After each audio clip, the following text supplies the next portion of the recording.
so that the professor can be a good mentor. So first one is East Asian politics. Here, the specifically Chinese and English language sources, and then they are just discovering this U.S.-China and the Taiwan relationship. This could be one small lab project. As you can see, there may or may not be any result, like some academic result to be published, but that's fine. This is for students. And the second one is about economics of crime and criminal justice. Similarly, the project explores the effect of rising temperatures on incidence of crime in India, and project that explores the effect of healthcare access both in prison and outside of the prison on the crime rates. So by doing that, students can volunteer to be part of the project, and then they learn discussions and then reading and then analyzing the data. So this is a more like a structured. The second one is a problem-based learning. For those who are not familiar with this term, problem-based learning was coined and then attempt back in 1960s by a medical doctor, Dr. Burrow. When he was going to teach students, he realized that although in the School of Medicine, there are many departments and subjects, when a medical doctor wants to see a patient and then do some diagnostic and then do some prescription, there must be a very holistic approach. So they started doing this making good problems, so that the medical students can approach the case with many different ways using their utmost knowledge in the integrated manner. So yes, after that, many people found the interest, how interesting this kind of learning is. So University of Delaware had a PBL lab, problem-based learning lab, and then they were getting some submission from actual students, PhD students or scholars, about some good problem set which can guide the students into synthesized learning. So this is some example in education. So when you go to, you can actually check out University of Delaware problem-based learning library. And then there are multiple items. There are some psychology and then the engineering and so on. There is a small problem which can be done within 1 hour. It could be as long as 6+ hours. So this one needs 6+ hours, and then it has 3-4 editions. So yes, so this is a first example. I will give you step 1. Okay, teacher candidate work in small group. For these assignments, each group is assigned to initial student scenario. So there are examples of some students. One is a case of Johnny, and then you can see the scenario. Mr. Ward is very concerned because he's a 5th grade, difficulty in the previous and current years with the reading text. So there are some problems described, and then the same with Jasmine, there are 3-4 more students. And then in the first step, there are some focus questions. What educational concern does a teacher have to have? What questions would you ask to further investigate? Who else might provide you more information? Who should contact you? So the students are given the task and they are working on it. And then next step. So there's due to his initial concern, Mr. Wong has presented his concern with the interventions, and then data information from previous teachers shows something, and then he has a history or something. So there is more stories unfolded, and then based on that, there's a second step questions with the added information. Which category does your group now feel your students meet eligibility criteria, or what are the implications for the student and family? So it goes on, and then if you are an education student at a certain level, you can follow. So this is a third step. So there are some tests going on, and then there are some results, and then some numbers. Using this third step, and the next focus question, what strengths does he have? What needs does he have? and then what evidence-based intervention or strategy necessary for him. So this is a good problem, and then yes, this was something you can do, and then this really makes possible the holistic approach. This may not be self-interdisciplinary, but that it itself mixed up a lot of educational theories, and then tests, and then diagnostic, and then like some of the approaches when students has a problem. So this is a more, you can call it a little holistic. The third one, this is a University of Calgary, Canada. So this is not even a problem. This is actually when students are jumping into the some real issue of the neighbor. So let me first show you this 3 blocks.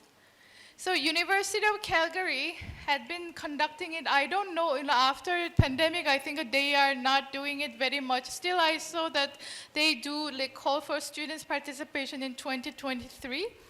So what is happening here is University of Calgary has some affiliated internationally renowned universities. And also it has a good relationship with the local community partners. So this, where is it? Oh yes, this the Calgary Bridge Foundation for Youth is one of the good community partner, and then they actually have this problem in back in 2020 around the pandemic. Yes, so let me read a little bit for the first few sentences. Project management in the context of COVID-19. The organization would benefit from a complete project management strategy. The organization would benefit from understanding project management in a virtual and online setting, but it is a little difficult to keep up with that. Okay, this is a problem. And then there is a matching mentor, which is either PhD students, staff, or professor from the institute. So there is 3 parties: students, 5 to 7, mentor, staff, a PhD or a professor, 1 person, and the community partner. And then they are trying to resolve the issue. Here, what's interesting is these students are not only from the University of Calgary, but from this, the sister or brother universities overseas as well. So these are mostly virtual conversation, but it may not take us too long time, around the 30 engagement hours total. So what happens is the University of Calgary students, they are there in just around the campus, and then they are solving the local problem. International students somehow, they are helping out, and then they can chip in, and then they can find some implications of the impact of this resolution, how this can be also applied to other situations. And then this selection can be done individually when students are applying for these particular examples. Then the university is arranging and doing some matching with students from different countries, different disciplines. And so they are doing some interdisciplinary learning happening. So this seems to be quite a good project. This is more than 3 months long. So yes, these are some of the things which is a kind of mock or semi-realistic about the problem-solving strategy. And then here students will learn a strategic thinking collaboration, but also they will try to integrate and synthesize existing knowledge, or at least they can understand which information knowledge they are lacking, which is also very important. Okay, IIT Gandhinagar, we have a class, HSS class called World Englishes. This is important to have a plural because there is not only one English in the world. Even in India, there are many, many Indian Englishes, I know that. So here we are just sharing some information and then some knowledge about the linguistics, and then some socio-linguistic facts. And the students are doing data collection, and they are analyzing their language of interest.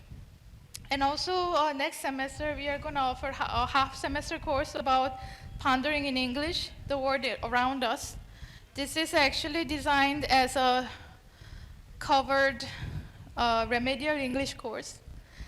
But another learning objective we have is to increase students' cultural awareness and cultural literacy by checking out other cultures and other countries' etiquettes and customs, how they are differ, how they are similar in terms of that. And then they can actually build some real world knowledge as well. And then the last one, yes. So this is mostly about clarifying and explaining and demonstrating the knowledge and practice, and then more optimally for the target audience. Okay, so this is what we talked about, the genre, specific knowledge, rhetorics, and the writing process skills. Okay. All right. So our institute, IIT Gandhinagar, is having lots of attempts. It is not offered by one body. So, for example, undergrad research showcase, this is done every semester when students are doing independent project with the professors, and then they are doing poster presentation. PhD research showcase, this is optional, but it's important for PhD scholars to practice and then deliver their idea in a clear manner. So they are also having similar opportunities. And then, of course, these have a kind of a contest, and then first, second, and third students have some honorable mention at least. I heard they have a small prize, but I'm not really sure about that. And then the last one is about half semester course, which will be offered next semester. This is targeted for HSS PhD students, because I thought out of this 4 year of supervising student that the students wants to understand and then practice how to define a concept, how to explain it. And then when they are reading some new knowledge and information, how to integrate them in their own idea. So yes, this is about some metacognitive subject of strategizing explanation, audience assessment, and the use of grasped knowledge. So yes, so these are some of the writing initiatives. Writing is only one word, but it can mean many different things. It could be about the general writing, it could be creative writing, it could be dissertation writing, it could be technical writing, it could be public speech. These have all different sets of rules and conventions, have a different purpose. So for that, we are aware of the importance of academic communication, and then we would like to provide courses, sometimes credit courses, sometimes half credit, sometimes short course, 1 credit, pass-fail. Sometimes we are providing tutoring, and then we are providing certificate program to cater many people to have good idea about comfortably communicating and then unfolding their ideas. Yes, so these are some of the speaking labs, like a leadership development initiative, and then sometimes we are inviting alumni here, and then we are doing some public speaking lab. And then again, what's interesting about the left one is this public speaking lab is conducted in any possible language. It is not necessarily English. If a student, this has a very small strength, like a 15 students, and if a student wants to speak in Hindi, that's okay, just go ahead, and then we are focusing on public speaking itself. Right, so yes, by just practicing this unfolding. So now I talked about many aspects, investigation, discovery, and unfolding. These are not technically research, but I believe these skills and then ideas practiced here might be essential for our life researching. And then it might transfer individual knowledge into shared asset. And in doing so, individual minds improve with respect to having clarity and precision. Because when you are having your idea only in mind, you don't know whether these make sense or not many times. And also when you are sharing your ideas, with your peers, and then your advisor, and then your juniors, there might be a more collective capacity for problem solving. Okay, so this is my conclusion. Research initiatives of discovery, investigation, and unfolding are tested globally in academia in many ways. Sometimes it's a credit course, sometimes just a one-time special lecture, or just a contest. The practice crosses boundaries among disciplines and between university, ivory tower, and the world outside. And then academic communication is pivotal in the practice. Okay, guys, thank you so much for listening. Dhanyabad. The floor is now open for the session, for the questions. Thank you, Dr. Joo-Young Kim, ma'am, for this impactful and informative session. The floor is now open for the questions. No one. I request our principal Vijay D. Naik ma'am, Professor A.K. Maniar sir, and Professor Dr. Shivkumar Haragi sir to kindly come to the stage to felicitate Dr. Joo-Young Kim madam with the memento as a token of gratitude.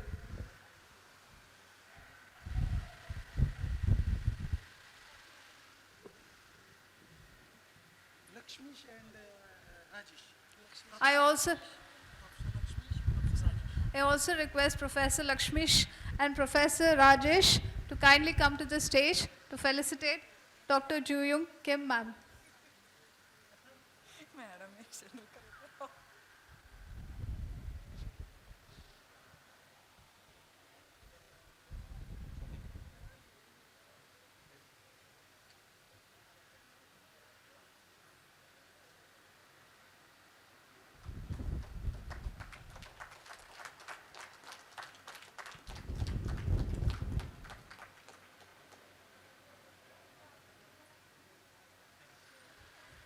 Thank you all sirs and madam for doing the honor.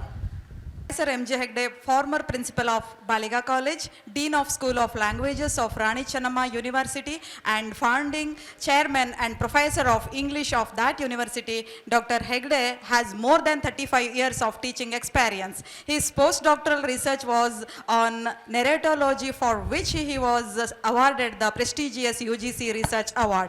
His work on Indian narrative traditions was awarded MLit. Professor Hegde has served on the advisory board of Central Sahitya Academy and was a member of Kuvempu Bhasha Bharati Pradhikara, and very recently he has been appointed by the Karnataka government chairman of Textbook Revision Committee. Dr. Hegde has more than 50 books to credit in English as well as Kannada and has been regarded one of the major Kannada literary critics. He has guided several research students. I was fortunate that I wrote my PG as well as my doctoral dissertation under his supervision. He is my guide and also guru. With these few words, I present before you my beloved teacher, Professor M.J. Hegde, sir. And now the session is over to you, sir. Thank you. It has been quite a long day. And inside this shamiana, it is so warm that I will not be surprised if you are eager to get out of this hall as early as possible and breathe some fresh air. So, I assure you two things, being at the fag end of the session, day-long sessions. Number one, I will not take much of your time. One very reassuring thing. The second one, there would not be PowerPoint presentations, theories, jargons, nothing. We'll just be reflecting on some of the issues. Well, before I go any further, at the outset, I would like to congratulate the organizers for holding an event which I am sure will be long cherished as a significant academic exercise in this district, in this part of the country. Of late, funding agencies like UGC are not supporting academic activities of this sort. That's why we see that even universities do not venture into holding seminars or workshops. So in this context, against this backdrop, I think the organizing committee, IK, the principal and the staff of this college, they deserve our appreciation. So I thank them and also thank them for giving me an opportunity to speak a few words, to share my ideas on what they call growing research aspirations at the level of collegiate education. Now, people outside this collegiate education system, it's a system, people outside the system, if they read this topic, they will be suitably impressed enough to say, oh, great God, something great is happening at the undergraduate level. Some research is going on or some aspiration for research. You see here, those who stand outside the system. But some of us who have been in the system, with the system for quite long, we are justified in being little skeptical. For us, when you read grace, we are reminded of the grace marks we give to the students to pass the examination. Maybe you are reminded of 40 marks internal assessment under NEP, which I am sure is there only to make your marks card appear impressive. You have 40 marks already and another 20 marks, well, you are in a good zone. And they may think that this is just a dream, just an aspiration, a desire. Well, even then it's okay, because we have a Kannada poet called Madhura Channa. Bayake is also good. Bayake baruvudara kansanne kana. So the desire is indicative of what is to come. So undergraduate research probably will really happen sometime in the future, and probably this is the beginning. So from that point of view, I would not use the word research per se. Instead of that, I would use the word learning. Inquisitive learning. Because after all research is learning. Research is a process of learning. Trying to understand something new, acquire new knowledge, or systematize, confirm existing knowledge. So I would say that it's learning, inquisitive learning, which would automatically lead us to some kind of a research in humanities and social sciences. So when I say humanities and social sciences, I am not endorsing the kind of division we have in our system, in our educational system, the division between arts and science. No, it is not like that. There is no division at all. In fact, this division is construct, it is artificial. Both humanities, social sciences, and sciences, natural sciences, are just attempts, human attempts to understand the world around us.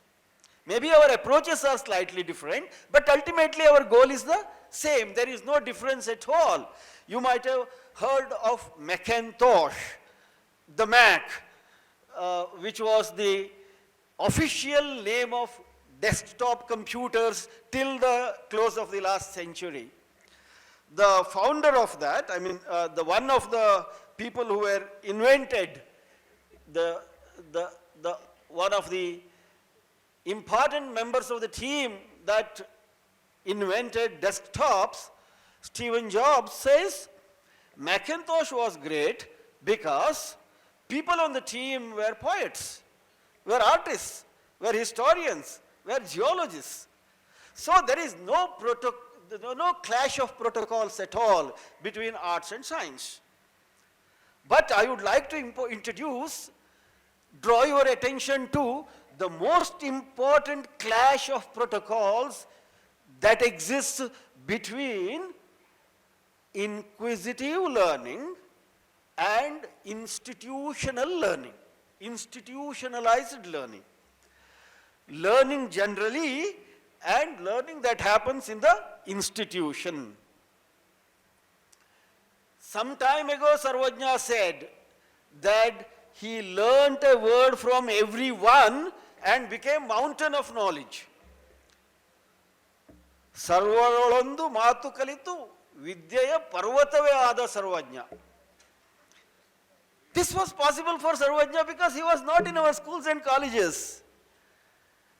In the schools and colleges, there is resistance to this.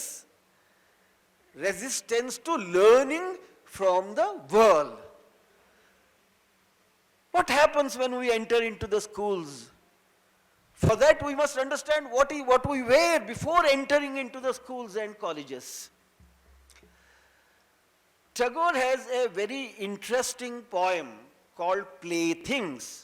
Playthings. It's a name of a poem by Tagore. Artike. Plaything is Artike. Okay? In the poem, an adult is watching a child playing in dust all morning with broken twigs. ಒಂದು ಕೊಂಬೆ ಮುರಿದೋಗ್ಬಿಟ್ಟಿದೆ. The child is playing in dust whole day. And he is surprised, the adult is surprised that the child is able to create its own glad games with the help of a broken twig. ಮುರಿದ ಕೊಂಬೆಯಲ್ಲಿ ಬೇಕಾದ ಆಟಿಕೆ ಸೃಷ್ಟಿ ಮಾಡಿಕೊಳ್ತಾ ಇದೆ ಮಗು. How is that possible? It was possible because the child has, number one, interest, asakti. Number two, involvement. ಅದರಲ್ಲಿ ತೊಡಕೊಂಡಿರೋದು ಮುಡುಕೊಂಡಿರೋದು involvement. Number three, imagination. These are indeed three capital I, three I's of research. ಸಂಶೋಧನೆಯ ಮೂರು ಕಣ್ಣುಗಳು ಇದು. You must have interest, you must have involvement, and you must have imagination. These are the three I's of research which every child has. You ask any parents, they would say that their children are just like that. And number two, they also tell that children are very, very inquisitive. They keep asking questions. Ask so many questions. Questions that make you uncomfortable. Questions probably make you laugh. But questions which certainly arrest you, certainly make you think. Keep asking several questions. So, they inquire. Alva Edison, he had a typical question for his mother. Why is that goose sat on the eggs? ಯಾಕೆ ಬಾತುಕೋಳಿ ಮೊಟ್ಟೆ ಮೇಲೆ ಕೂತ್ಕೊಳ್ತದೆ? The mother replied that to keep the egg warm till it hatched. ಕಾವು ಕೊಡ್ತಾ ಇದೆ. It's a process of incubation, incubating the eggs. And the boy disappeared, it is said. After an hour, he was discovered by his sister that he was sitting on the eggs with his trouser off. ಚಡ್ಡಿ ಕಳಚು ಮೊಟ್ಟೆ ಮೇಲೆ ಕೂತ್ಕೊಂಡ್ಬಿಟ್ಟಿದ್ದ ಕಾವು ಕೊಡ್ತಾ. He was experimenting. All children do like that. So then, these are the things. They inquire. They inquire to know. Inquisitiveness means jijnase, tiliyuva ase, desire to know. Inquire. and then experiment, and then express it. These are then 3 E's of any research as well. ಪ್ರಶ್ನೆ ಕೇಳೋದು, ಪರೀಕ್ಷೆ ಮಾಡಿ ನೋಡೋದು, ತಿಳ್ಕೊಂಡಿದ್ದನ್ನು ಹೇಳೋದು. 3 E's of research. So there are 3 I's of research and 3 E's of research. Every child is endowed with this. But the moment a child enters into the institutionalized system,